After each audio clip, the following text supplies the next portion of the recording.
Hey, this is DD from the closet. I'm the DM in a closet. I'm stuck in the closet. Help me, I'm in a closet. Today I'm drinking some Heineken Zero, actually non-alcoholic. This is one of my favorite beer glasses. This is a Czech Republic. This is a Czech beer glass. I love my British TV shows, and they always have this at the pub. So I got me some of these glasses. All did. Okay, so last video we talked about the need sometimes to play without the map, with theater of the mind, slideshow, just being able to free yourself from the map. And we didn't talk about battle in that regard. Now, since we talked about the doing it off grid, I want to keep this video about battle off grid. We'll do another video of battle on the grid to make that more interesting. But how do we do an off the grid battle? We turn off all the lights and say, no electricity here. No. How do we do something that seems impossible, given all the rules in 5e combat, given, well, any edition combat, about move speeds, about reach, about range, about area of effect, all these different things. How do we do it? How do we take that and do some with it? Well, there are certain situations where you shouldn't do it, but obviously we're not going to focus on that. I'll mention them, but the best times to use theater of the mind in battle are when you have a very limited number of enemies that are weak, or a lot of enemies who are weak, and or a vastly ever-changing battlefield. So let's take the first one. So few characters that they're fighting that are weak. They come to the guards of a town. They have an altercation. The players end up causing a fight. What do? Roll initiative, and here I'll draw out the gate and the square. It's like, no, don't do that. Don't do that. That's dumb. Still roll initiative. Give some structure to it. But instead of them saying, hey, I'm going to move, because first of all, like, how do you place them at the beginning? I mean, that's kind of the trouble with a lot of things. How do they place themselves on the map in the beginning? And a lot of times when they're role playing, they're not thinking about moving their character accordingly. So if they're going to kind of do this quick battle in a role play session, just keep it off the grid. Say player one goes. Player one says, I draw my sword and I smack him over the head with it. Roll an attack. You hit? Okay. You describe the scene in front of them, and you make them describe exactly what they're doing. So if you have two guards, one here, one here. The player one's, I go up to one and hit it. I was like, which one? Like, well, that one. And I'm like, well, tell me where you're standing. And hopefully they'll get the picture, so you don't have to keep reminding them. It's like, I move to the left of the leftmost one, so he's on the outer edge of the thing, and he takes a swing. Now, player two comes, he's a wizard. He's like, I'm going to cast Fireball. And I was like, well, explain where you're casting Fireball, because you have your ally right there. You're going to hit him if you're going to try to get both of these people. And I was like, oh, I'm gonna cast it all the way off to the right, so it only gets this one guy, or like the very outer edge will get this guy. And you're like, okay. I'll let that go. And so you keep going like that. But it also allows you for some interesting movement, or like it allows you to narrate different things happening. So if there's a point where the guards are going to run, they're going to try to go for this. Like, you see the guard, he's running through the gate, he's going and he's trying to raise an alarm. What do you do? And then whoever's the next player, go. And then the next player has to react. We'll go, oh, well, I guess I'll shoot him up, you know. And by this time, the whole town knows you're here. But that is an encounter that doesn't deserve to be put on the map. You can do it easily. It's more fun to do it off map. You just have to know that your players just have to be comfortable with their abilities, and they have to be comfortable just describing what they're doing better, and you have to just keep it in mind. It's not too difficult, and that's why I'm saying it's like very small numbers you have to keep track of. So you keep track of your NPCs in the party, 2, 3. I wouldn't get too many enemies in here. Then it gets really hard. So I would say no more than 2 or 3. So that's how you do it on a smaller scale. And that's pretty simple and self-explanatory, and a lot explanatory, and a lot of you probably already do it. Now, the second one, weak characters in a huge battle. Now you say, well, if I can only keep it to 2 or 3 in this one area, like, why all of a sudden can I blow it up to a million people? See, when you turn it to a huge battle, it's no longer one-on-one. There are episodes. It's basically skill challenges, but they're battle challenges, if you will. So you're on the battlefield, and you don't feel like, or there's a big battle coming up, you don't feel like drawing the battlefield out. You don't feel like commanding hundreds of NPCs and moving them, especially on Roll20. You gotta click and move, or like drag and draw the box and move and stuff like that. So how do you do a battle theater of the mind? Well, you very simply, you keep, like I said, in episodes. So you have maybe you have the drawing up of armies. You can describe, across the way. You can say however many yards. It doesn't really matter, because the distance doesn't really matter too much. If a player asks you the distance, you can give your best guess, but don't get married to it. It doesn't matter. So you can describe the scene as they blow the horns and everyone's like, smacking their swords on shields, blah, blah, blah, blah. That was my war cry, blah, blah, blah, blah. And then you have your first episode, the initial encounter. You do one encounter. You say, okay, you charge forward. In front of you are a line of spearmen. They're all down and they're coming at you. Roll initiative. Just for the PCs. And then it's more about keeping their turns separate. You don't really have a enemy turn. The enemy reacts individually to each one of them. So let me explain this again. So the enemy goes every turn. That's the best way to say it. The enemy goes every turn. Each one of the players is interacting with the enemy on a massive scale, and you can have fun describing what they're doing, and you can still have the mechanics of the game work for you, but you're not sitting there like keeping track of damage of all your NPCs and all this stuff and movement. So you say, player one, 2 spearmen come at you. One's coming high, one coming low. What do you do? And player one's like, well, I use my first attack. I do a swift upward thrust at that one, and I come back and hit that one. Like, give me attack rolls. Miss both. You try, but they're deaf with their shields, and then they counterattack, and then they attack. And then you just keep it simple. And you keep doing that. And once people pass their episode, if you will, then you move on to the next one. You've made it past the line of spearmen. Now the cavalry are charging in. Brace yourselves. Blah!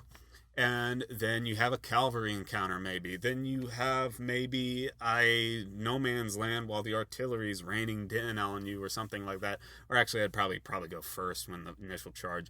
But anyway, you see my point. So it's episodic, and it's each individual character on their turn is getting a reaction from the enemy. They have a challenge. They have a combat challenge they have to go through. And this can be very rewarding because they still get to use their abilities, and they still get the benefits of all time they put in to the combat.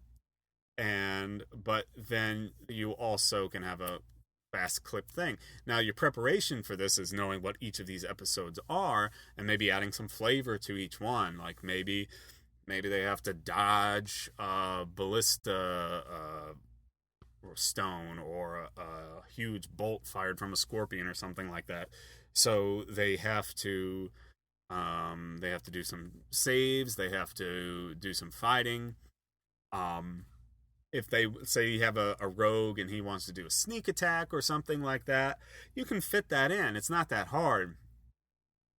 Um, say, okay, you are able to defeat or definitely dodge the ones, and you come up behind ones that are fighting so and so, and you're able to sneak attack them, blah blah blah blah blah, and you knife them in the back, and they say, "Oh my god, my back! I'm gonna sue you." So that's how I deal with big theater of the mind battles. You keep it episodic and you keep it individualized, and that's really engaging for the players because each one of their turns they're like in it. So, but also if you have like a ranged unit, like if it's not all melee, then kind of in the same way I was talking about the rogue and a sneak attack, they can target other players what they're fighting. Usually, you see two orcs bearing down on player one, and three orcs on player four, and one orc is he's kind of dancing with player six, and then what are you doing? And player two is like, I shoot, that one. And maybe the shot works, and maybe it also draws attention to them, and all of a sudden you got people charging after you, blah! And they have to dodge. They have to dodge an attack from some charging enemy. So that is one way. It's totally not in a book anywhere. This is totally my thing. Maybe I should copyright the term combat challenges. But that's what I like to do for a big encounter. Okay, and then the next thing we are talking about is, so we talked about weak, a small number of weak enemies, very large number of weak enemies, or let's talk about an ever-changing battlefield. Now we can kind of connect the two that we just talked about. So we had this battle thing going on, and we were the initial charge, and the different units coming in. That is sort of what I was talking about, but I'm going to take it a little bit further. So we're talking about drastic shifts in a sequence of fighting. So let's take storming a castle. So storming a castle, and these are things that are hard to grid because there's so many different areas. So you're storming a castle, and what are your different stages? You have the siege engines doing their thing, and if your party's the storming party, then maybe are they on the ram? Are they going up ladders? How are they taking the wall or the gate? So that's one episode. And that's one area, and you describe it. You describe how it's going, and this is akin to how you do the different episodes of the other battle, except that was more with different units and different phases of the battle. This is different phases as well, but it's different location wise. And this is when you have to do a little more work, and you have to be able to describe these locations. Like you come up, the walls are 50 feet high, 50 feet maybe. 30 feet. Well, there's some height. And you're storming over the side, you're attacking on the wall, and so you have maybe a skill challenge to get up the ladder or to break the door down. Maybe you could have the players do different things, like maybe they want to go through the door, maybe they want to go up the ladder. Fine. Maybe those guys are in a siege tower. Fine. Have different challenges for each of them. Always have the option of it going wrong too, and them not succeeding. And so then they make it. They, like say they're going up the ladder and they dodge the stone. There are people throwing and shooting an arrow, and you're like, oh man. And then someone in front of you falls and they're dead, and you're like, oh. And you're able to get onto the top. Then you have to fight your way onto the battle, the ramparts, and you're like, gonna fight, gonna fight. And then you have an encounter there, kind of the same way we did with our big battle. And each of the different players can have their engagement, and it makes it fun, it makes it interesting. And the really cool thing about having the enemy go each turn with them, you eliminate a turn where it's just like this enemy attacks this one and this one attacks this one, and so it's always the player is getting the attention on their turn. It's not like they act and then they sit waiting for someone to hit them. No, they're actively being attacked back on their turn. and sometimes on someone else's turn, depending on what you have. So the planning you need to do is you need to understand what your challenges are going to be, what kind of saves you're going to ask them to do, what kind of descriptions you're going to give, and generally what type of units they're going to facing. Are they all melee? Do you have archers somewhere? Is someone going to turn a siege engine somehow onto the ramparts, shoot down? How are these things done? And a lot of times you don't have to say, like, especially when it comes to range combat, you just say an arrow, dodge this arrow, stuff like that. You don't have to say this archer there shoots an arrow at you. Battle is chaos, especially like taking a city. So you have your initial assault, you take the walls, you take the gate. Then you maybe have some urban fighting through the streets, maybe all the way up to the castle, so you could have a few different things happening as you're going through the streets of a city. You could have an ambush. You could be charged down by cavalry. Maybe there is a deliberate demolition of buildings to crash down all around. You could cause real chaos and cause some real panic, especially since it's in the mind. The players get to put whatever imagery they have on it, and it's not wrong, unless they're like totally like, I'm on the moon. No. But I feel like it's kind of like reading a book. You imagine kind of what you think would be cool in that situation, and that's what your players get to do. They get to see in their mind what they're hearing, and as long as you're describing it well and keeping the pacing up, they're going to feel that energy, and they're going to feel like they're, in something really cool, and they're going to get jazzed about it. I'm jazzed. And so you have your fights through the city, and then maybe you get to the palace, and you have to storm the steps of the palace, but it's a great, they're all barricaded, and they're shooting down at you, and you're like, get out of the way. And maybe this is like, your spellcasters, they can do their spells, and you just have to decide how effective they are, how big of an area they affect. And this is kind of when you have to you kind of have to hold up, pull up your britches a little bit and be a DM, and you have to make those decisions about what makes sense mechanically given what this character wants to do. So, wizard casts Fireball. Do you just clear the whole wall because he casts Fireball? No, describe something. Maybe him casting Fireball killed off a few people. Maybe it saved another character from having to go through a certain challenge, or saved them from being attacked in one round. So these are all things that you can keep kind of in your back pocket. You don't have to write all this out. It's just part of being aware and being able to not exactly improvise, but be able to work within the parameters you've set and deliver an effective and satisfying playing experience. And we could talk more about DM improving in another video. So yeah, storming the steps, and then you get into the castle, and you're fighting in the castle, and you do all this stuff, and then you finally have a big battle with the king. Maybe this is when you bring it to the map. So this big final showdown with the king, that's when you bring it to the map. And so these are so we're going to segue here into the instances where you should have the map. Usually when it comes to big bad evil guys, the big bad bosses, boss monsters, put it on the map. Make them a cool layer, put it on the map. And there are all sorts of reasons for doing this. We'll talk about that in the how to make combat interesting. Usually for me, I like making combat interesting with your bosses to make boss fights memorable. So that's one way. I highly recommend you grid it. Boss fight, put it on a grid. And then the other instance where I would suggest you put it on a grid is that kind of middling, like you have a group of people that, maybe have 10 NPCs. They're all kind of hefty. Maybe you're fighting like a thieves' den or something like that.